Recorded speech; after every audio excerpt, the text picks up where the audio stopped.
Hello नमस्कार दोस्तों, मैं सत्येंद्र सर आप सभी लोगों का स्वागत करता हूं हमारे इस यूट्यूब चैनल सत्येंद्र गुरुजी पे। दोस्तों आज हम आप लोगों के लिए रीजनिंग के 15-12 ही मज़ेदार प्रश्न के बारे में इस वीडियो में बताएंगे, इसीलिए आप लोग वीडियो के अंत तक जरूर बने रहिएगा। इस वीडियो में आपको किस तरीके के प्रश्न के बारे में बताएंगे दोस्तों, जैसे कि प्रश्न हम लोग के सामने दिया है। प्रश्न है, दी गई आकृति में त्रिभुज की संख्या ज्ञात करें। यहाँ पर जो आकृति आप लोग के सामने दिख रहा होगा, इस आकृति में त्रिभुज की संख्या ज्ञात करना है। जो आकृति दिख रहा है इसमें टोटल कितना त्रिभुज है, हमें इसके लिए 4 ऑप्शन दी गई है। और भी प्रश्न है, आगरा का संबंध जिस प्रकार जमुना से है ठीक उसी प्रकार बनारसी का संबंध क्वेश्चन मार्क से है, और इसके लिए भी 4 ऑप्शन दी गई है। और भी प्रश्न है, पुरुष टेनिस खिलाड़ी और महिलाएं के बीच में सही बेन आरेख को बताना है, ठीक है। और इसके लिए 4 ऑप्शन दी गई है, ठीक है। इसीलिए आप लोग वीडियो के अंत तक जरूर बने रहिएगा, क्योंकि ये सारे प्रश्न प्रीवियस पेपर का है, जो अलग अलग एग्जाम में कई बार रिपीट कर चुका है। क्योंकि कुछ सेट पैटर्न के प्रश्न होते हैं जो हमेशा पूछे जाते हैं। और आपको मैं एक चीज़ बता दूं, ये पार्ट नंबर हमारा 13 है दोस्तों। जिसने पार्ट नंबर 12 तक नहीं देखे हैं तो कृपया करके इस चैनल के वीडियो सेक्शन में जाकर जरूर देख लीजिए, क्योंकि सारे का सारे पार्ट मोस्ट रिपीटेड प्रश्न का है, ठीक है दोस्तों। चलिए तो शुरू करते हैं हम पहले नंबर प्रश्न से। चलिए, आपका पहला प्रश्न है, क्या है, श्रृंखला को पूरा करें। यहाँ पर जो सीरीज दी गई है इसको पूरा करना है, श्रृंखला को पूरा करना है। सीरीज क्या है, 58 है। 58 के बाद में क्या है, 67 है। 67 के बाद में क्या है, 83 है। 83 के बाद में क्या है, 108 है। और 108 के बाद में क्या है, क्वेश्चन मार्क है। हमें क्वेश्चन मार्क का ही तो वैल्यू निकालना है। तो यहाँ पर देखेंगे कि यहाँ पर 58 है ना। इस 58 के बाद में क्या है, तो 67 है। इस 67 के बाद में क्या है, तो 83 है। 83 के बाद में क्या है, तो 108 है। और इसके बाद क्वेश्चन मार्क है। और आप लोग के सामने ये दिख रहा होगा, सीजीएल में पूछा हुआ प्रश्न है, हाल ही में पूछा गया, अभी हाल ही में। देखो यहाँ पर देखो, 58 से 67 कैसे बना सकते हैं, 58 से 67 कैसे बना सकते हैं, इसको तुम देखो। 58 से 67 सबसे पहले इसका अंतर निकालो, तो 67 में से 58 को तुम घटा लो तो कितना बचेगा, 9 बचेगा। सही बात है, यानी प्लस का 9 किया गया है। आगे देखो, यहाँ 67 से 83 कैसे बना गया है, यहाँ पर घटा लो, 13 में से 7 जाएगा, 6 बचेगा 7। यहाँ 16 प्लस का किया गया है। अच्छा, यहाँ देखो 83 से 108 कैसे बना है, 83 से 108 कैसे बना है, 8 में से 3 जाएगा तो 5 बचेगा।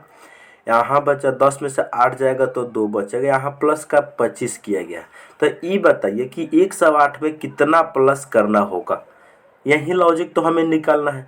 तो हम सभी लोग के सामने एक लॉजिक नज़र आ रहा होगा कि यहाँ पर जो 9 है ना, ये 3 का स्क्वायर है। ये 9 क्या है, 9 जो है ये 3 का स्क्वायर है ना। 9 3 का स्क्वायर है, 16 4 का स्क्वायर है, 25 जो है 5 का स्क्वायर, 3 4 5। तो अगला जो होगा ना, वो 6 का स्क्वायर 36 होगा।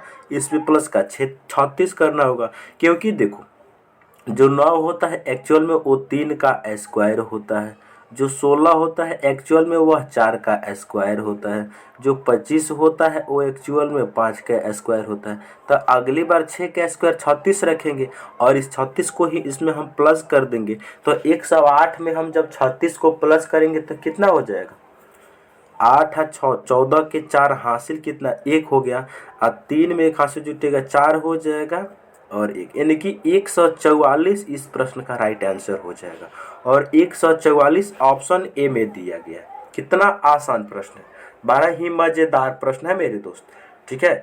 तो मैं उम्मीद करता हूँ कि आप लोग इस प्रश्न को समझ चुके होंगे। बढ़ते हैं अब हम 2 नंबर प्रश्न की तरफ। 2 नंबर प्रश्न है, 7 व्यक्ति A B C D E F और जी एक सीधी पंक्ति में उत्तर की ओर उन्मुख होकर बैठे हैं। केवल 2 व्यक्ति, यहाँ से क्वेश्चन शुरू हो रहा है। देखो 7 व्यक्ति हैं, वो उत्तर की तरफ मुंह करके बैठे हुए हैं, ठीक है।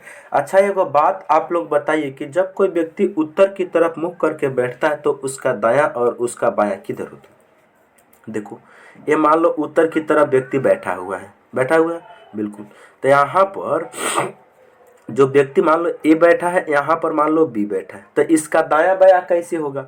तो देखो, जो व्यक्ति उत्तर की तरफ बैठा है तो उसका दायां और उसका बायां हमारे अकॉर्डिंग होगा। हमारा दायां भी उसका ही दायां होगा और हमारा बायां ही उसका ही बायां होगा। ठीक है, ये बात को आप लोग विशेष रूप से ध्यान रखिएगा। चलिए, अब हम शुरू करते हैं। 7 व्यक्ति हैं जो एक सीधी रेखा में उत्तर की तरफ मुँह करके बैठे हैं। 1 2 हो गया, उसके बाद में 3 हो गया,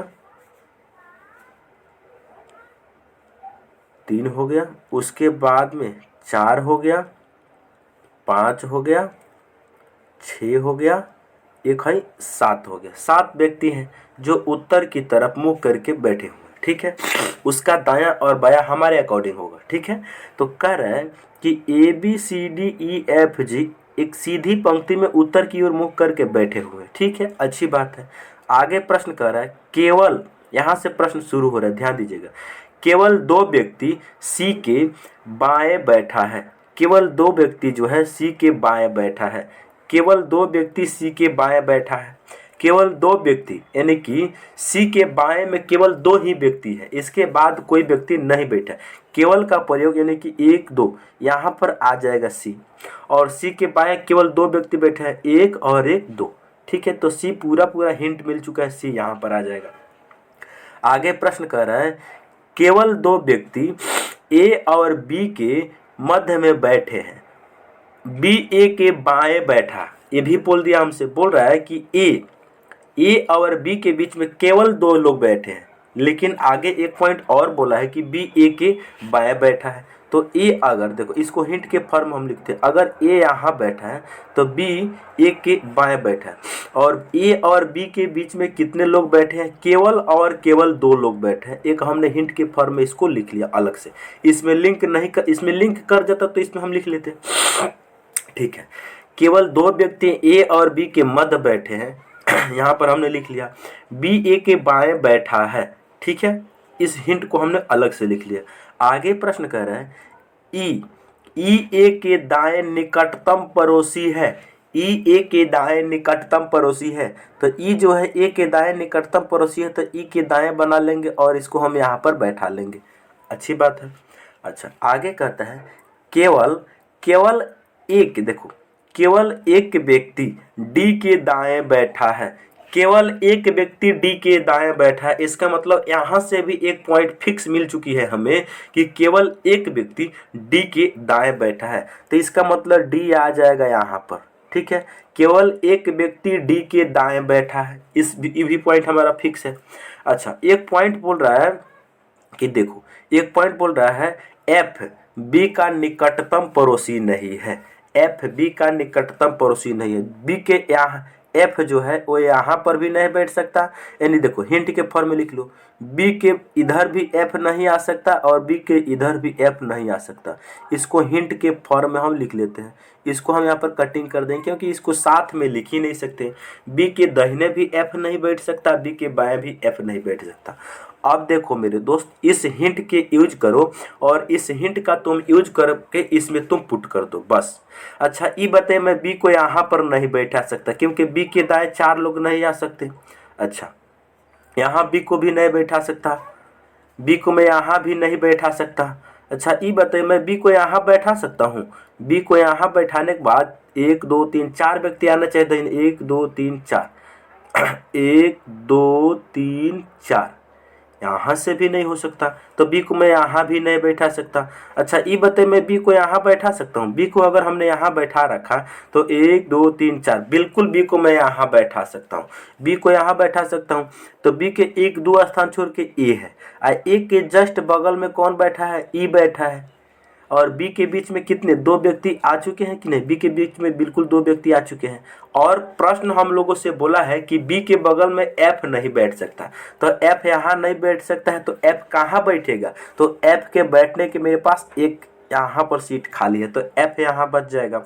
और बचा क्या, A B C D E F G, G बचा तो जी आ जाएगा बी के बगल में। बस हम लोगों से प्रश्न पूछा गया है ई और बी के बीच कितने व्यक्ति बैठे हैं, ई और बी के बीच कितने व्यक्ति बैठे हैं, बी और ई के बीच में कितने व्यक्ति बैठे हैं। तो 1 2 3, बी और ई के बीच में कितने व्यक्ति बैठे हैं मेरे दोस्त, तो 3 व्यक्ति बैठे हैं। और इंग्लिश में ही ऑप्शन दिया है 3, ऑप्शन नंबर ए हो जाएगा सही। 3 का मतलब 3 होता है, ठीक है।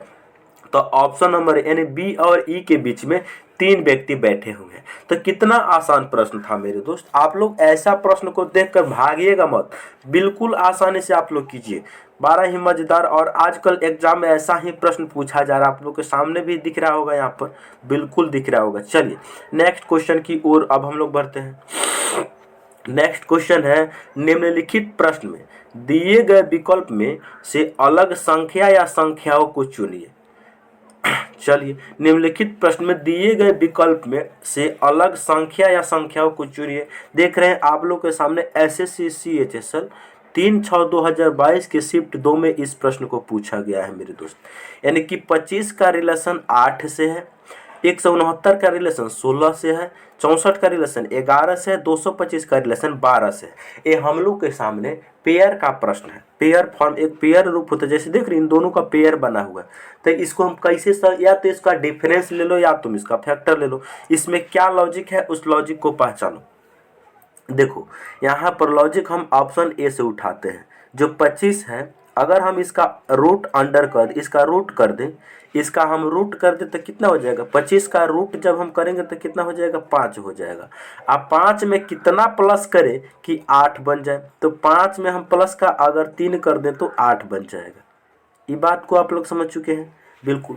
यानी 25 का अंडर रूट कितना हो जाएगा, 5, और 5 में अपने मन से 3 को ऐड करेंगे तो दाहिने वाले नंबर 8 मिल जाएगा।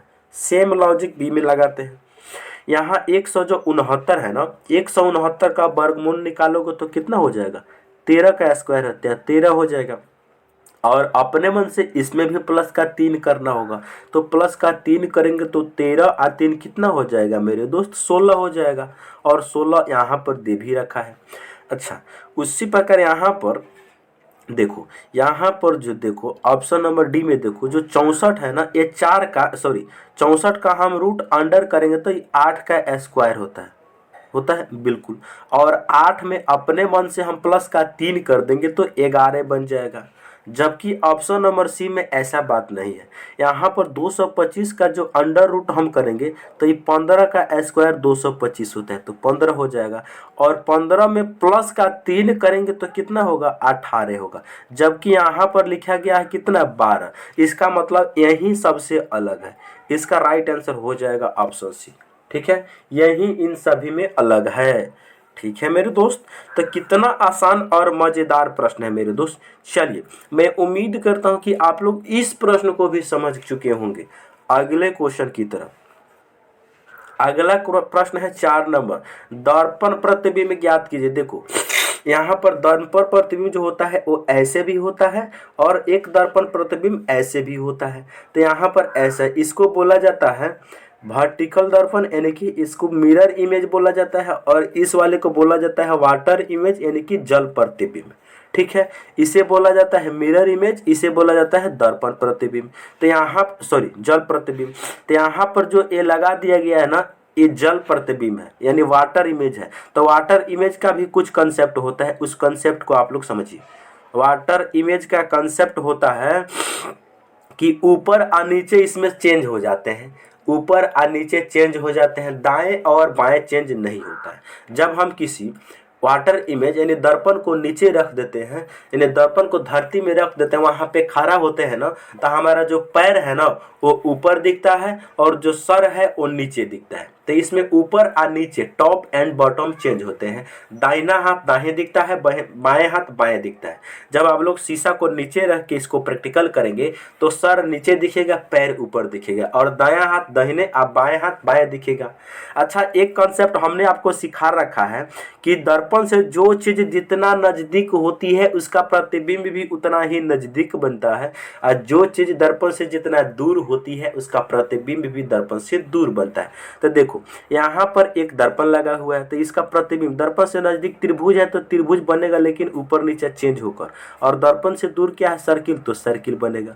ठीक है, आप लोग इस पॉइंट का यूज करके ऑप्शन को जल्दी से छांट सकते हैं। ठीक है, और आपको एक चीज हमने बता दिया कि ऊपर और नीचे चेंज हो जाता है। ठीक है, चलिए अब देखो हमारे पास ये जो बना हुआ है आकृति, इसका प्रतिबिंब कैसे बनेगा। देखो यहाँ पर है ना, इस सिंबल में जो ऐसे है ना, यहाँ पर 9 लिखा गया है ऊपर। देखो यहाँ पर जो त्रिभुज ऐसे बना है ना, ऐसे यहाँ पर जो ऐसे त्रिभुज बना हुआ है ऊपर में, ऐसे त्रिभुज बना है, ये त्रिभुज बनेगा ऐसे, ऐसे त्रिभुज बन जाएगा। तो ऐसा सभी में बनाया गया है। उसके बाद जो यहाँ पर m लिखा है ना, यहाँ पर देख रहे हैं m लिखा है, और यहाँ पर कितना 9 लिखा है। तो ये जानते हैं कैसे बनेगा, जो m है वो बनेगा ऐसे, m जिधर है उधर बनेगा, लेकिन ऐसे बनेगा। और जो 9 है ना, वो जानते हैं कैसे बनेगा, वो 9 बनेगा कुछ इस प्रकार से, 9 कुछ इस प्रकार से बन जाएगा। ठीक है, 9 मेरा कुछ इस प्रकार से बनेगा। तो ये बताइए 9 इस प्रकार से बनेगा तो 9 भी सब में सेम बनाया गया है, WM भी सेम बना है। अच्छा, यहाँ पर देखो, यहाँ पर जो कलर किया हुआ भाग है त्रिभुज में ना, ई साइड में है, तो यहाँ पर जानते हैं कौन साइड में हो जाएगा, यहाँ पर जानते हैं कौन साइड में हो जाएगा। देखो यहाँ पर ई वाले साइड में है तो यहाँ पर आ जाएगा, यहाँ पर ई कलर किया हुआ आ जाएगा। ठीक है, यहाँ पर आ जाएगा। तो कौन सा ऑप्शन है जिसमें यहाँ पर नहीं है, सारे ऑप्शन में यहीं पे है, तो ऑप्शन नंबर सी में नहीं है, तो एक ऑप्शन को हमने एलिमिनेट कर दिया। हमारे पास अभी भी 3 ऑप्शन बचा हुआ है। अच्छा, जो यहाँ पर एक छोटा सा वृत्त की तरह जो कटिंग दिख रहा है, ये जानते हैं कैसे दिखाई देगा, एक दिखाई देगा जस्ट इसके नीचे, जस्ट इसके नीचे दिखाई देगा। और ये जो कटिंग है वो कैसा है, आप लोग के सामने ये दिखेगा, ऐसा करके बनाते हैं। रुको, ऐसा करके ऐसे बनाया गया है, देखो ऐसे बनाया गया है। तो ये जानते हैं कैसे दिखेगा, ई वाला कभी भी ई वाला जो है ना, ई वाला देखो जो कहते हो सारे ऑप्शन में, तो इसके बेस पे भी हम नहीं छाट सकते, सारे में सेम है। अच्छा, ई वाला जो है ना, ई वाला ये कुछ इस प्रकार से दिखेगा, ई वाला जो भाग है कटा हुआ वो इस प्रकार से है ना, इस प्रकार से। तो इस प्रकार से कटिंग वाला दिखेगा। तो ये बताइए यहाँ पर जो दिख रहा है सॉरी, ऐसा नहीं दिखाई देगा, ये दिखाई देगा इस प्रकार से, ऐसा रहेगा, लेकिन ये तिरछे में इस प्रकार से रहेगा। ठीक, तिरछे में इस प्रकार से, इस तरह नहीं बन सकता, इसीलिए ऑप्शन ए गलत हो गया। और आप लोगों के सामने ये दिख रहा होगा, जानते हैं कैसे, आप लोगों के सामने ये दिख रहा होगा हमारे पास, ये दोनों में, इसमें भी सेम है। अच्छा, एक बात बताइए, 9 बनना चाहिए इस प्रकार से, तो 9 इसमें उल्टा बना दिया गया है, इसीलिए ऑप्शन बी हो गया गलत। यही ऑप्शन सही हो गया, ऑप्शन डी। कितना कठिन प्रश्न था, लेकिन हम लोगों ने ऑप्शन छांटने का तरीका से इसको आसान कर दिया। ठीक है मेरे दोस्त, चलिए नेक्स्ट प्रश्न की ओर अब हम लोग बढ़ते हैं। नेक्स्ट प्रश्न है, दिए गए विकल्प में से संबंधित संख्या को चुनिए। दिए गए विकल्प में से संबंधित संख्या को चुनिए, यानी 364 का जो रिलेशन 183 से है, ठीक उसी प्रकार 462 का रिलेशन क्वेश्चन मार्क से है। तो हमें क्वेश्चन मार्क का ही वैल्यू बताना है, यानी कि 364 है, 364 से 183 कैसे बना है इसको जांचना है, और उसी के अनुसार जो 462 लिखा हुआ है ना, इसके बाद यहाँ पर क्वेश्चन मार्क की वैल्यू बता देना है।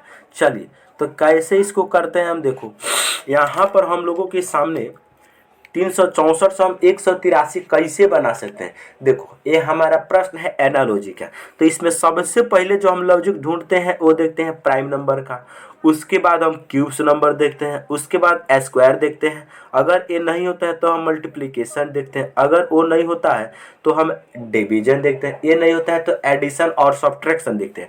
तो यहाँ पर क्या लॉजिक है, यहाँ पर तो देख रहे हैं प्राइम नंबर तो नहीं है, क्यूब्स भी नहीं है, स्क्वायर भी नहीं है, लेकिन यहाँ पर डिवीजन लग रहा है। कैसे? क्योंकि 12 से ही छोटा किया गया है, हो सकता है डिवीजन हो। यहाँ 364 से 183 करने के लिए अगर इसको हम भागा 2 कर दें, भागा 2 करें, भागा 2 कर देंगे और उसमें हम प्लस का कितना 1 कर दे तो 183 बन जाएगा। कैसे? 364 का 2 से भाग करेंगे तो कितना हो जाएगा? 2 एकम 2, 2 अट्ठे 16, 182 होगा। लेकिन 183 करने के लिए +1 करना होगा। ठीक है, अच्छी बात है। सेम उसी प्रकार यहाँ 462 को 2 से भाग करेंगे और उसके बाद प्लस का 1 करेंगे। तो जब हम इसको 2 से भाग करेंगे तो कितना हो जाएगा? 2, 3, 1 हो जाएगा और इसमें प्लस का 1 कर देंगे तो ये हो जाएगा 232। और 232 कौन सा ऑप्शन में दिया है? 232 ऑप्शन ए में दिया है। कितना आसान और मज़ेदार प्रश्न है मेरे दोस्त। यहाँ पर 2 से भाग करके अब +1 भी किया गया, तो यहाँ पर भी 2 से भाग करके +1 करेंगे।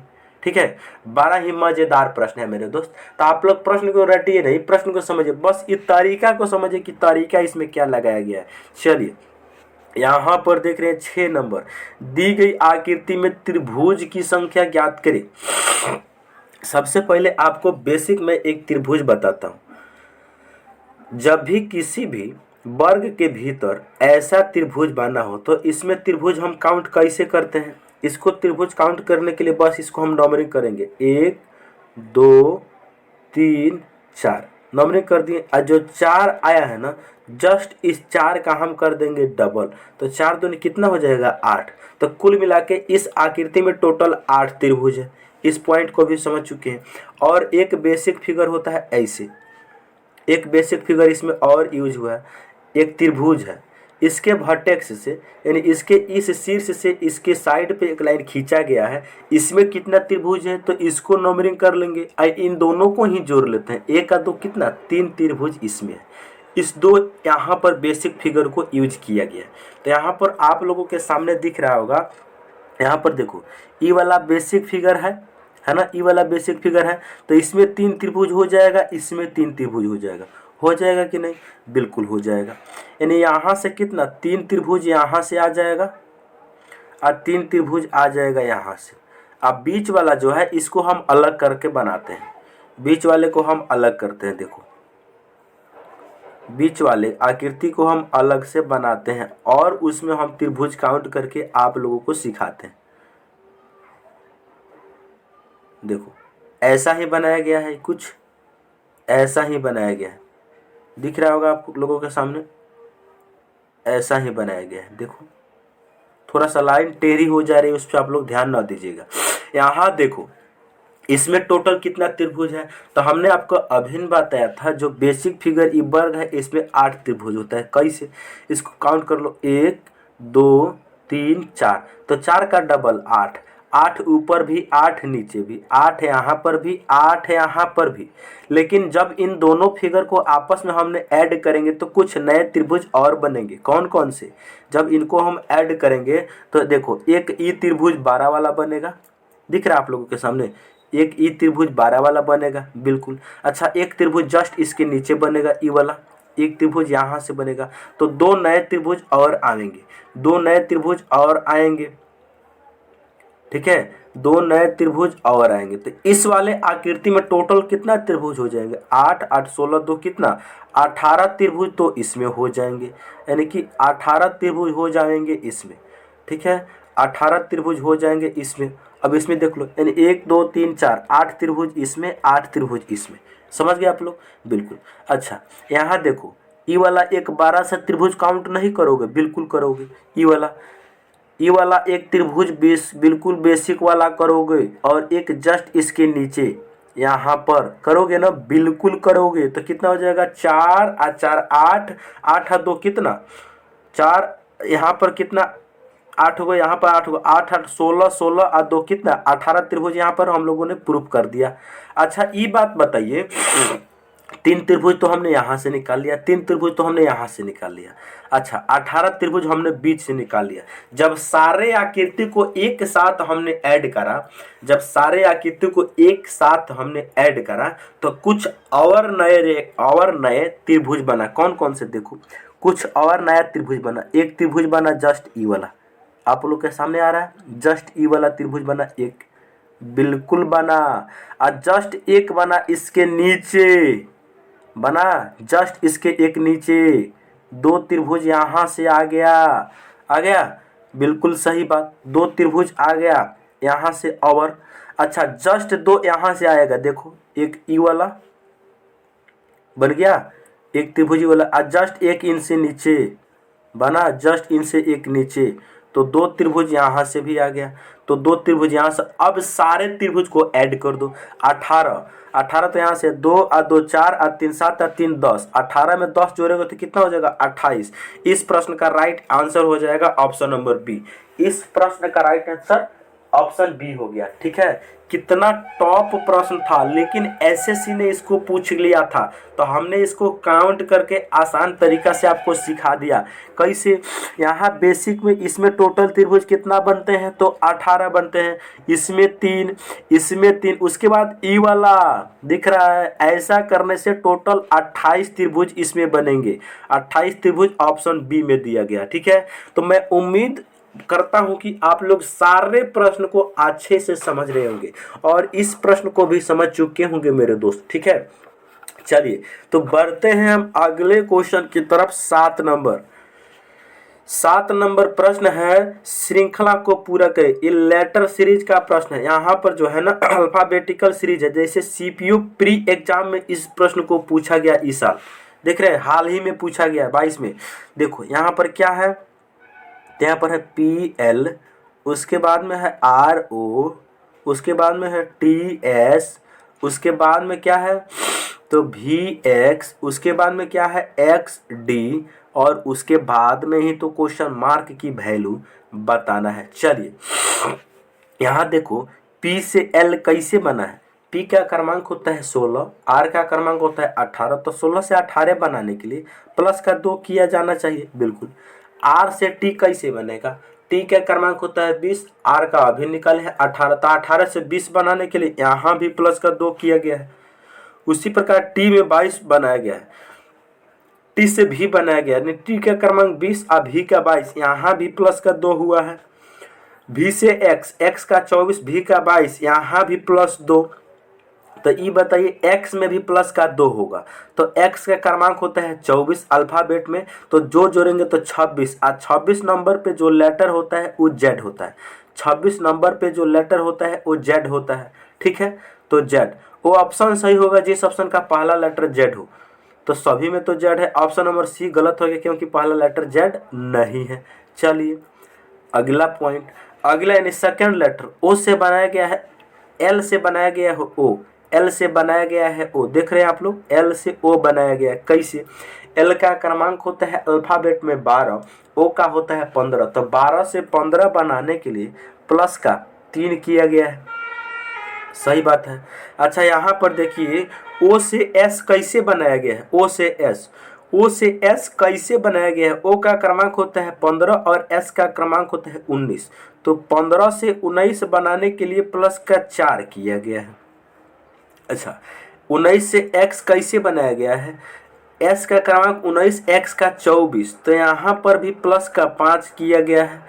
अच्छा x से d कैसे बना है, यहाँ प्लस का 6 करके, क्यों, क्योंकि x का क्रमांक होता है 24, 24 में 6 जोड़ेंगे तो 30 हो जाएगा, और जो 30 हो जाएगा जस्ट इसमें से 26 हम घटा देंगे तो कितना बचेगा 4, और चौथा लेटर d होता है तो d को ही लिखा गया। अच्छी बात है। तो यहाँ पर जो d में अगला लेटर मिलेगा उसमें प्लस का 7 करना होगा, तो d का क्रमांक 4 होता है, 4 में 7 जोड़ेंगे तो 11 हो जाएगा, और 11 नंबर पे जो लेटर होता है वो k होता है, तो इसका जो राइट आंसर हो जाएगा वो हो जाएगा Z और K, Z और K, Z K, Z K, Z K किस ऑप्शन में है, जेड और के ऑप्शन नंबर हम लोगों के डी में है, तो इसीलिए इस प्रश्न का राइट आंसर ऑप्शन डी हो जाएगा सही। ठीक है मेरे दोस्त, कितना आसान और मजेदार प्रश्न है। चलिए दोस्त, तो मैं उम्मीद और भरोसा करता हूं कि आप लोग इस प्रश्न को जरूर समझ चुके होंगे। अब हम लोग चलते हैं नेक्स्ट क्वेश्चन की तरफ। Question number 8। चलिए क्वेश्चन नंबर 8 है, लुप्त संख्या ज्ञात करना है।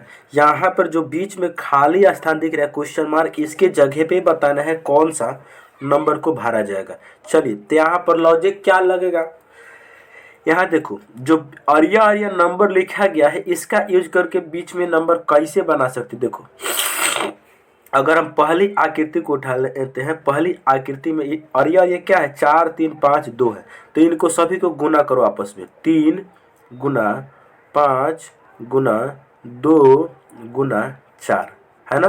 3 के बाद 5 है, 5 के बाद 2 है, 2 के बाद 4 है, इन चारों को गुना करो। गुना करोगे तो कितना हो जाएगा, 5 तिया 15, 15 दूनी 30, 30 चौका 120 हो जाएगा। और 120 को उसने लिखा है 12, यानी 10 से भागा कर दिया गया, यानी 10 से भाग कर दिया गया तो कितना हो जाएगा, 12 हो जाएगा। तो 12 इसमें लिखा गया है। क्या यही लॉजिक इस तीसरी में लग रहा है? देखो तीसरा में भी लगा कर देखो, 6 गुना 2 गुना 3 गुना 5, 6 गुना 2 गुना 3 गुना 5, इसमें भी लगाओ तो 6 दूनी 12, 12 तिया 36, या ऐसे तुम कर लो 6 तिरकी 18, 18 18 पचे 90, और 90 दूनी कितना 180। 180 को जब हम 10 से भाग कर देंगे, बिल्कुल यहाँ से भी 18 आ जाएगा और 18 भी लिखा गया।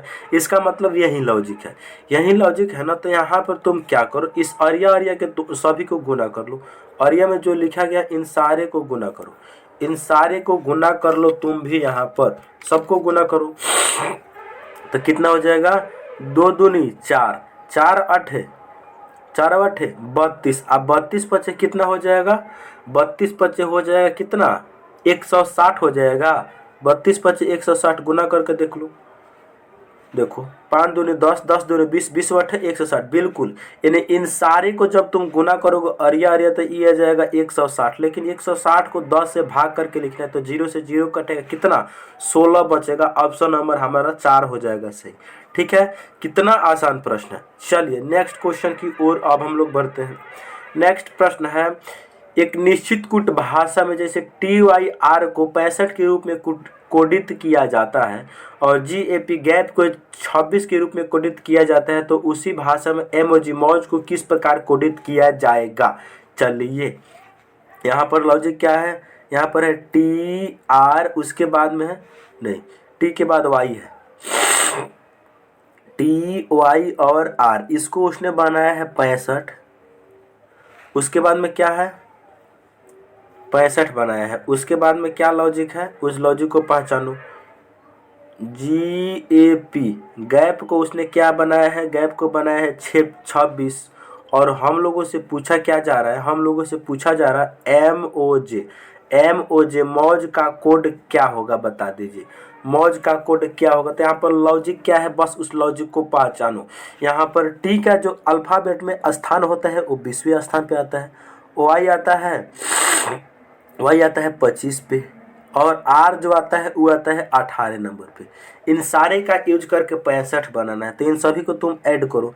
तो ऐड करोगे तो 20 और 25 45, 45 में 18 को जोड़ेंगे तो कितना हो जाएगा, 63 हो जाएगा। लेकिन हमें तो 65 बनाना है, तो 63 से 65 बनाने के लिए इसमें प्लस का 2 हम ऐड कर देंगे तो बिल्कुल 65 बन जाएगा प्लस का 2 ऐड करने से। सेम लॉजिक यहाँ पर लगाएंगे। जी का क्रमांक 7 होता है, ए का 1 होता है, पी का होता है 16। इन सारे को जब तुम ऐड करोगे तो कितना हो जाएगा, 16 1 17, 17 7 कितना हो जाएगा 24, लेकिन 26 बनाना है तो फिर से भी प्लस का 2 यहाँ करेंगे तो बिल्कुल 26 बन जाएगा। ऐसा जब बात है तो मौज में भी यही लॉजिक लग जाएगा। एम का क्रमांक 13 होगा, ओ का हो जाएगा 15, जे का 10 हो जाएगा। बस इन सारे को ऐड करो कितना हो जाएगा, तो 13 और 15, 13 और 15 हो जाएगा कितना 28, 28 10 कितना हो जाएगा 38 हो जाएगा। हो जाएगा 38 हो जाएगा। 38 में हम 2 अपने मन से ऐड कर देंगे तो कितना हो जाएगा 40 हो जाएगा। तो इस प्रश्न का जो राइट आंसर हो जाएगा ऑप्शन नंबर सी 40 हो जाएगा। कितना आसान प्रश्न था। ठीक है, चलिए नेक्स्ट क्वेश्चन की ओर अब हम लोग बढ़ते हैं।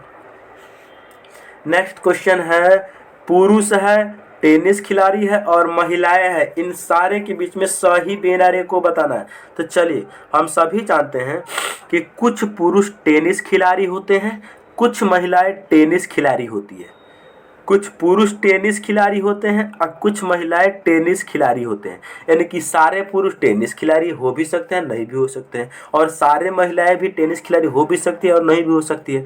तो इनका सही बिनारे कैसा बनेगा, देखो ये बीच वाले एक हो जाएगा टेनिस खिलाड़ी, इसमें से कुछ हो जाएंगे महिला और कुछ हो जाएंगे पुरुष। ये हो जाएंगे पुरुष, पुरुष को हमने मेल से डिनोट किया एम, महिला को डब्ल्यू से, और जो टेनिस खिलाड़ी है इसको टी से। तो यहाँ से देखो जो इतना भाग है ना, कुछ ये महिला है और ये कुछ पुरुष है, यानी कुछ टेनिस खिलाड़ी पुरुष है और कुछ महिला खिलाड़ी सॉरी, और कुछ टेनिस खिलाड़ी पुरुष है और कुछ पुरुष टेनिस खिलाड़ी है, और महिलाएं भी ऐसे हैं, कुछ महिलाएं टेनिस खिलाड़ी होती है। ऐसा ऑप्शन नंबर डी दिया है, इसीलिए इस प्रश्न का राइट आंसर ऑप्शन डी हो जाएगा मेरे दोस्त। ठीक है, तो मैं आशा करता हूं कि आप लोग इस प्रश्न को समझ गए होंगे। बस आप लोग तरीका को समझिए, आप लोग प्रश्न को रटिए नहीं। चलिए नेक्स्ट क्वेश्चन 11 नंबर की ओर अब हम लोग बढ़ते हैं। 11 नंबर प्रश्न है, एक फोटोग्राफर में एक महिला की ओर संकेत करते हुए राम कहता है। देखो ये हमारा ब्लड रिलेशन का प्रश्न है, और ब्लड रिलेशन के प्रश्न को हम 2 तरीका से सॉल्व करते हैं। पहला तरीका, इसको हम फैमिली ट्री बनाकर सिखा देंगे आपको। दूसरा तरीका कि इसको हम डायरेक्ट सिखा देंगे। तो चलो हम पहले डायरेक्ट ही सिखाते हैं आपको। डायरेक्ट, एक फोटोग्राफर में एक महिला की ओर संकेत करते हुए राम कहता है। देखो राम कहता है, एक फोटो में एक औरत है, ठीक है, एक फोटो में एक महिला है, उसकी ओर इशारा कर रहा है राम, और बता रहा है उसकी माँ, किसकी माँ, देखो ये जो फोटो बना हुआ है ना, इस फोटो में महिला एक बनी हुई है, ये महिला हो गई, इसकी माँ के बारे में बता रहा है, ये हो गई फोटो, इसकी माँ, इसकी जो माँ है ना, इसके बारे में वो बता रहा है, इसकी माँ के बारे में बता रहा है, कौन, राम। ठीक है, क्या बता रहा है इसको तुम ध्यान से पहचानो। जो बता रहा है हम लोग के सामने प्रश्न में ही दिख रहा होगा, कह रहा है उसकी माँ, उसकी माँ यानी महिला की माँ, यानी इस माँ के बारे में बता रहा है। ठीक, महिला के बारे में नहीं बता रहा है। मेरे वर्ड है राम अपने लिए कर रहा है। मेरे पिता, राम के पिता, पिता के भाई, मेरे पिता के भाई, मेरे पिता के भाई, ये बताइए राम के पिता के भाई राम के चाचा हो जाएंगे। बिल्कुल, राम के क्या हो जाएंगे, चाचा हो जाएंगे।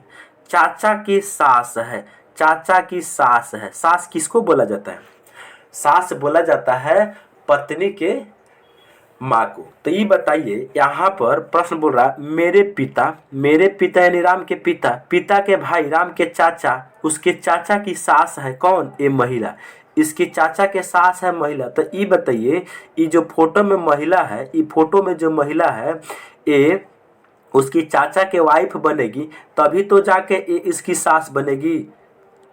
समझ रहे आप लोग बात, बिल्कुल समझ रहे हैं, क्योंकि उसके चाचा की ये सास तब कहलाएगी जब इस फोटो में जो महिला है ये क्या बनेगी, उसकी चाचा की पत्नी बनेगी। लेकिन हम लोगों से प्रश्न पूछा गया, वह महिला राम से कैसे संबंधित है। तो ये बताइए, ये जो तस्वीर वाली महिला है ये राम का कौन है, इसके चाचा की पत्नी है। तो चाचा के पत्नी को क्या बोला जाता है, चाची। ऑप्शन नंबर सी हो जाएगा इस प्रश्न का राइट आंसर। ठीक है, और इसको हम फैमिली ट्री से बनाकर आपको सिखाते हैं। फैमिली ट्री में होता है क्या कि जहाँ भी पुरुष होता है उसको हम बंद कर देते हैं त्रिभुज में, और जहाँ भी महिला होता है उसको हम बंद कर देते हैं सर्किल में। इस पॉइंट का यूज करके, जिससे लिंग का अच्छे से मालूम चल जाता है। प्रश्न बोल रहा है एक महिला की ओर संकेत करते हुए राम कहता है, राम कहता है मेरे, देखो राम कहता है मेरे वर्ड राम के लिए, और राम पुरुष है तो इसीलिए इसको हम बंद कर देंगे त्रिभुज में। अच्छा, आपको बताते हैं ब्लड रिलेशन का विशेष कंसेप्ट सीखना है ना, तो हमारे चैनल पर एक वीडियो पड़ा हुआ है, जाकर आप लोग वहां से देख सकते हैं। मेरे जो वर्ड है राम है, और मेरे वर्ड है राम पुरुष के लिए, तो इसीलिए इसको हमने बंद कर दिया त्रिभुज से। अच्छी बात है। मेरे पिता, इसके बना दो सबसे पहले पिता, पिता, अब पिता है इसीलिए इसको भी बंद करना होगा त्रिभुज में। पिता के भाई, इसके बनाना है भाई, तो इसके बना दो सबसे पहले क्या, तो भाई, भाई होगा पिता के भाई। भाई की सास, इसकी सास बनाने के लिए सबसे पहले इसके बनाना होगा क्या, पत्नी, ये हो जाएगी पत्नी। इसके पत्नी को बनाना होगा, इसके बना दो ए पत्नी। पत्नी का मतलब हम डब्ल्यू से डिनोट कर देते वाइफ। और इसकी जो माँ होगी इसकी वाइफ के, यही हो जाएगी क्या, इसकी माँ के हो जाएगी, यही हो जाएगी इसके मेरे पिता के भाई। इसकी जो सास हो जाएगी ये हो जाएगी। तो सास बनाने के लिए इसकी पत्नी के माँ को बनाना पड़ेगा। ये दोनों शादीशुदा होंगे इसीलिए इसके बीच में प्लस सिंबल का यूज करेंगे।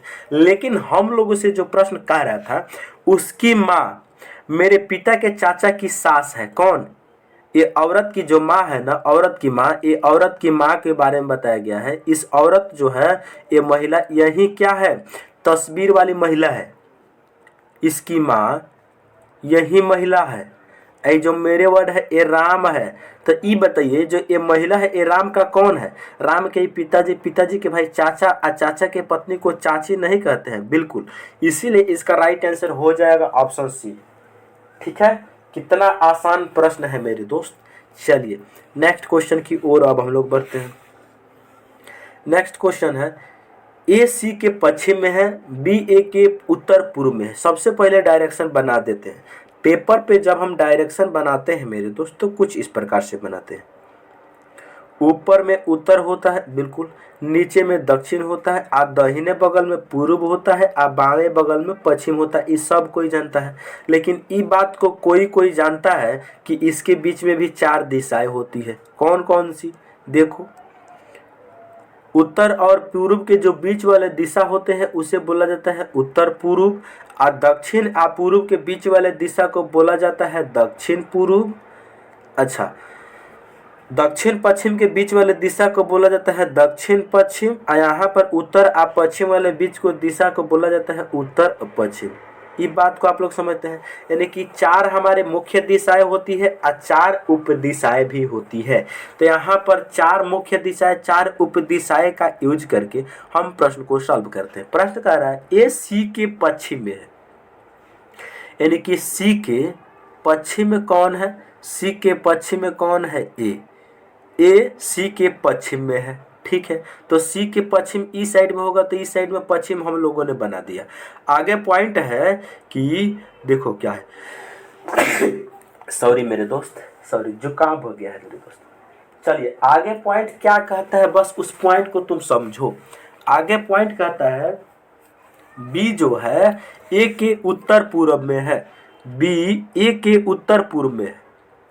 ठीक है, आप लोग विशेष रूप से इसको समझिए कि बी ए के उत्तर पूर्व में है। उत्तर पूर्व किधर होता है, उधर। तो ए के उत्तर पूर्व में कौन है, बी जो है ए के उत्तर पूर्व में है, तो बी आ जाएगा यहाँ पर। ठीक है, अच्छा, और ए और सी से समान दूरी पर है, ए और सी से समान दूरी पर है। फिर से बना लो, तब समान दूरी बता रहे तो सॉरी मेरे दोस्त, जो बी है ना ए के उत्तर पूर्व में है, तो ए के उत्तर पूर्व में आ जाएगा बी, यहाँ पर आ जाएगा बिल्कुल, और सी से समान दूरी पर है। ठीक है, आगे प्रश्न कर रहे तो बी सी के किस दिशा में है, जो बी है वो सी के किस दिशा में है मेरे दोस्त। देखो जो बी है ना सी से किधर है, ऊपर है, ऊपर है। आप लोग इस प्रश्न को समझे कि नहीं समझे, ये बताइए। बी सी के किस दिशा में है, हमसे प्रश्न पूछा गया है। फिर से बनाते हैं, चलो नहीं समझे होंगे तो फिर से बना देते हैं, और फ्रेश और 12 बना देते हैं। बोल रहा है ए सी के पश्चिम में है, ए सी के पश्चिम में है, ए जो है ना वो सी के पश्चिम में है, तो यहाँ पर आ जाएगा ए। ठीक है, ए जो है वो सी के पश्चिम में है, सी के पश्चिम में, सी के पश्चिम में कौन है, ए है। और प्रश्न बोल रहा है कि देखो प्रश्न क्या बोल रहा है कि बी ए के उत्तर पूर्व में है और ए और सी से समान दूरी पर। तो यहाँ से समान दूरी होने के लिए, यहाँ से समान दूरी होने के लिए करना क्या होगा, देखो सबसे पहले ए जो है वो सी के पश्चिम में बना यहाँ पर, लेकिन यहाँ पर बी बनेगा तो ए जो बोल दिया है आगे में ई वाला और ई वाला बराबर है, प्रश्न ही बोला है ए और बी से समान दूरी पर यहाँ से ई दूरी, यहाँ से ये दूरी बराबर है। अब बी जो है वो ए के उत्तर पूर्व में बन चुका है। अब हम लोगों से प्रश्न पूछा क्या जा रहा है कि ये बताइए बी सी के किस दिशा में है। ये बताइए सी है यहाँ पर, बी है यहाँ पर, तो इधर कौन सी दिशा होती है, इधर उत्तर और पश्चिम, इधर उत्तर और पश्चिम दिशा होती है। 21 ऑप्शन में है तो ऑप्शन नंबर बी में है, इसीलिए इस प्रश्न का राइट आंसर ऑप्शन बी हो जाएगा मेरे दोस्त। ठीक है, तो चलिए मैं उम्मीद करता हूं कि आप लोग इस प्रश्न को 12 ही अच्छे तरीके से समझ चुके होंगे दोस्त। अगले क्वेश्चन की ओर अब हम लोग बढ़ते हैं। अगला क्वेश्चन 13 नंबर प्रश्न है, नीचे दिए गए समीकरण को सही करने के लिए किन दो चिन्हों को आपस में परस्पर बदलना होगा। देखो ऑप्शन ए में है प्लस और माइनस को आपस में बदल दो, जहां भी प्लस है उसकी जगह पे माइनस रख दो और जहां भी माइनस है उसकी जगह पे प्लस रख दो। इस प्रश्न का मतलब यही है। ठीक है, आपस में इंटरचेंज, प्लस के जगह पे माइनस और माइनस के जगह पे क्या प्लस। ठीक है, प्लस के जगह पे माइनस और माइनस के जगह पे प्लस। चलिए इसका यूज करके हम यहाँ पर बताते हैं। यहाँ देखो यहाँ क्या है 12 है, 12 के बाद माइनस है तो माइनस की जगह पे रखना है +8 और यहाँ प्लस है ना, यहाँ प्लस है तो प्लस के जगह पे रखेंगे हम -12, यहाँ गुना 9 अब भागा कितना 3। इसको सॉल्व करने के बाद 9 आना चाहिए। ठीक है, बस इस पॉइंट को तुम यूज करो और सॉल्व करो। सबसे पहले भाग का क्रिया और गुना के क्रिया साथ ही साथ करना होता है ताकि हमारी कैलकुलेशन थोड़ी छोटी हो जाए। देखो कंपटीशन का तैयारी, इसको तो बोर्डमास के तरीके से तो हम सॉल्व कर ही लेंगे, लेकिन सबसे पहले इसमें सॉल्व किया जाता है गुना भाग को एक साथ, लेकिन इसमें भी सबसे पहले भाग करके तब गुना किया जाता है। ठीक है, तो यहाँ 12 ऐसे ही ठीक है, प्लस का 8 ऐसे ही ठीक है, माइनस सबसे पहले भाग करेंगे तो 9 को हम 3 से भाग करेंगे तो कितना हो जाएगा 3 हो जाएगा, यानी यहाँ से यहाँ तक की वैल्यू 3 हो गई। और 3 को 12 से गुना करेंगे तो कितना हो जाएगा 36 हो जाएगा। अब बराबर में इधर 9 है। अब देखो प्लस और माइनस में किसी को करो कोई फर्क नहीं पड़ता, तो 12 8 20, 20 में से -36 घटेगा -16, इधर बचेगा इधर बचेगा 9। क्या यह बराबर है? बिल्कुल नहीं है। इसका मतलब ऑप्शन ए हमारा गलत हो गया। चलिए अब हम देखते हैं ऑप्शन नंबर बी मान लेते हैं सही है, तो ऑप्शन बी सही है। तो प्लस के जगह पे रखना होगा भागा, अब भागा के जगह पे रखना होगा प्लस, बस इसको हम यूज करेंगे। यहाँ हो जाएगा क्या हो जाएगा 12 हो जाएगा। उसके बाद है माइनस, 12 के बाद में है क्या माइनस, तो 12 के बाद है माइनस तो माइनस रहेगा। उसके बाद में है 8, 8 के बाद में क्या है प्लस, तो प्लस के जगह पे रखना है हम लोगों को भागा, यहाँ हो जाएगा 12 गुना 9 रहेगा। अब भाग है उसके जगह पर हमें रखना होगा +3, अब बराबर में हो जाएगा 9। बस हम इसको अब सॉल्व करते हैं। सबसे पहले भागा और गुना को एक साथ सॉल्व किया जाएगा। चलिए तो यहाँ 12 ऐसे ही ठीक है, -8 यहाँ भागा है तो इसको गुना में चेंज करेंगे क्योंकि 8 को 12 से भाग डायरेक्ट हम नहीं दे सकते, तो ये हो जाएगा 1/12 और गुना हो जाएगा 9 अब प्लस में 3 अब बराबर में तो 9 देबे किया है, बराबर में 9 देबे किया है। ठीक है ना, इसको अब काट पीट करेंगे हम लोग। ये देखो 4 से काटेंगे 4 दूनी 8 और 4 तिया 12 और फिर से काटो, फ्रेश काटो थोड़ा। 4 से 8 को काटेंगे तो 2 बार में, 4 से 12 को काटेंगे तो 3 बार में, इस 3 से इस 9 को काटेंगे 3 बार में। तो हम लोगों के पास क्या बचा, अब इधर बचा 12 माइनस इधर 2 बचा, 2 तिया 6 अब प्लस का 3 अब बराबर में इस साइड में क्या बचा है तो 9 बचा है। अब हम इसको सॉल्व कर लेंगे। 12 ऐसे ही ठीक है, माइनस 12 सबसे पहले प्लस वाले को जोड़ लो, 12 और 3 15 हो जाएगा, प्लस का अब माइनस का हो जाएगा 6 अब बराबर के इस साइड में हो जाएगा 9। ठीक है, तो 15 में से 6 हो जाएगा तो कितना बचेगा 9, इस साइड भी बचेगा और बराबर के इस साइड भी 9 बचा। इसलिए इस प्रश्न का राइट आंसर हो गया 9। और 9 किस ऑप्शन में, 9 हमारा ऑप्शन नंबर बी का यूज करने के बाद ये वैल्यू सेटिस्फाइड हो गई, इसीलिए ऑप्शन बी हो गया सही। ठीक है मेरे दोस्त, तो 12 ही आसान प्रश्न था। चलिए नेक्स्ट क्वेश्चन की ओर अब हम लोग चलते हैं। नेक्स्ट क्वेश्चन है, यदि किसी वर्ष का 14 सितंबर मंगलवार है तो उसी वर्ष के 17 अक्टूबर को सप्ताह का कौन सा दिन होगा। चलिए यहाँ देखो 14 सितंबर है और अक्टूबर है, तो इन सारे महीने में विषम दिन जोड़ लो। सबसे पहले आता है सितंबर, सबसे पहले क्या आता है तो सितंबर आता है, उसके बाद में आता है अक्टूबर और सितंबर में हम लिखते हैं, पहला महीना में लिखते हैं बची हुई तारीख और आखिरी महीना में हम लोग लिखते हैं दी गई तारीख। तो पहला महीना सितंबर है। सितंबर जो महीना होता है 30 दिन का होता है, जिसमें से हम लोगों ने 24 दिन यूज कर लिए हैं, तो 30 में से हम 14 को घटाएंगे तो कितना बचेगा, 16 बचेगा, बीच में प्लस। ठीक है, यहाँ बचा अक्टूबर में 17 का 17 ही रहेगा। इन दोनों को जब हम ऐड करेंगे तो 17 और 16 हो जाएगा 33। 33 को 7 से भाग करेंगे, क्योंकि 7 के शेषफल को विषम दिन बोला जाता है, विषम दिन तो ही निकालना है। तो 7 चौका 28, कितना शेष बचा, 5 बचा, क्या शेषफल बचा, कितना 5। अब बताइए मंगलवार में कैलेंडर में हम आगे जा रहे हैं कि पीछे, कैलेंडर में सितंबर से हम लोग जा रहे हैं अक्टूबर में, इसका मतलब जो निकाले गए विषम दिन है उसमें हम प्लस करेंगे। तो ये बताइए मंगलवार में मंगलवार में हम 5 दिन प्लस कर देंगे, तो बुध, बृहस्पति, शुक्रवार, शनिवार, रविवार इस प्रश्न का राइट आंसर हो जाएगा। रविवार किस ऑप्शन में है तो ऑप्शन नंबर सी में है, इसीलिए इस प्रश्न का राइट आंसर ऑप्शन सी हो जाएगा। चलिए दोस्त, लास्ट प्रश्न की ओर अब हम लोग बढ़ते हैं। लास्ट प्रश्न है, आगरा का जिस प्रकार रिलेशन जमुना से है ठीक उसी प्रकार बनारसी का संबंध क्वेश्चन मार्क से। चलिए, तो आप लोग अच्छे से जानते हैं जो आगरा है वह यमुना नदी के किनारे बसा हुआ है, जो आगरा है वह यमुना नदी के किनारे बसा हुआ है। सेम उसी प्रकार जो बनारसी है ना वो गंगा नदी के किनारे बसा हुआ है, इसीलिए इसका राइट आंसर ऑप्शन सी हो जाएगा, क्योंकि बनारसी गंगा नदी के किनारे बसा हुआ है। ठीक है मेरे दोस्त, चलिए, तो मैं उम्मीद करता हूं कि आप लोग सारे प्रश्न को अच्छे से समझ गए होंगे। यदि आप हमारे चैनल पर पहली बार आए हैं तो चैनल को सब्सक्राइब कर लीजिए और साथ ही साथ बेल आइकन को ऑन कर दीजिए, ताकि जब मैं भी वीडियो डालूं तो आपको नोटिफिकेशन जो है सबसे पहले आपको मिले। ओके दोस्तों, मिलते हैं अगले वीडियो में। जय हिंद।